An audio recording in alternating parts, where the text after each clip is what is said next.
Hello history के दीवानों, आज हम इंडियन हिस्ट्री के एक बहुत बड़े पल के बारे में बात करेंगे।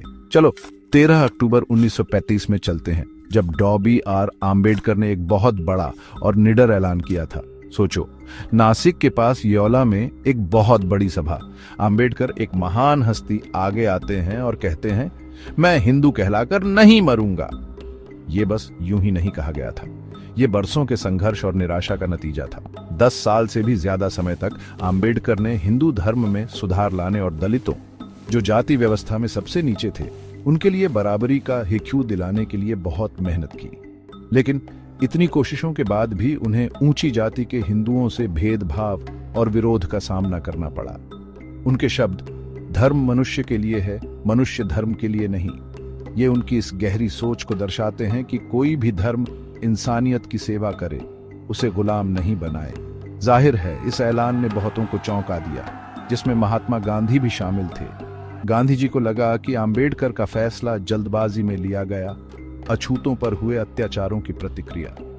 लेकिन आम्बेडकर का मन बना हुआ था, ये एक ऐसी व्यवस्था के खिलाफ सोचा समझा फैसला था जो असमानता और अमानवीयता को बढ़ावा देती थी।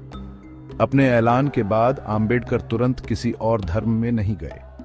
उन्हें कई धार्मिक समूहों से अच्छे ऑफर्स मिले, जिनमें हैदराबाद के निजाम और ईसाई मिशनरी भी शामिल थे। लेकिन आम्बेडकर, जो हमेशा सिद्धांतों वाले इंसान थे, ने इन ऑफर्स को ठुकरा दिया। वो दलित समुदाय के उत्थान के लिए खुद पर भरोसा और कड़ी मेहनत में विश्वास रखते थे। अगले 21 साल तक आम्बेडकर ने दुनिया के मुख्य धर्मों का अध्ययन किया। वो एक ऐसे धर्म की तलाश में थे जो इंसानियत, नैतिकता, आजादी, समानता और भाईचारे पर केंद्रित हो, जातिवाद और अंधविश्वास से मुक्त। और फिर उन्हें बौद्ध धर्म मिला। ये उनके मुख्य सिद्धांतों प्रज्ञा, विजडम, करुणा, कंपैशन और समता, इक्वालिटी से मेल खाता था। आम्बेडकर का मानना था कि सच्चा धर्म मानव कल्याण और नैतिक जीवन पर केंद्रित होना चाहिए। 14 अक्टूबर 1956 को नागपुर में एक ऐतिहासिक समारोह में आम्बेडकर कम से कम 5 लाख अनुयायियों के साथ बौद्ध धर्म में परिवर्तित हो गए।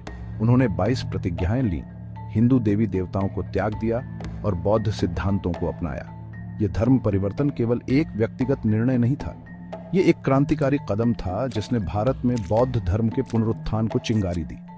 आम्बेडकर के कार्य आज भी दलित आंदोलनों और धर्म परिवर्तन को प्रेरित करते हैं। तो यह बात क्यों मायने रखती है? आम्बेडकर की यात्रा अपने सिद्धांतों पर अडिग रहने की शक्ति का प्रमाण है, चाहे कितनी भी मुश्किलें क्यों न हों। उन्होंने हमें दिखाया कि असली बदलाव अंदर से आता है और कभी-कभी एक बेहतर दुनिया बनाने के लिए हमें सबसे पहले उन नींवों को चुनौती देनी चाहिए जिन पर वह टिकी हुई है।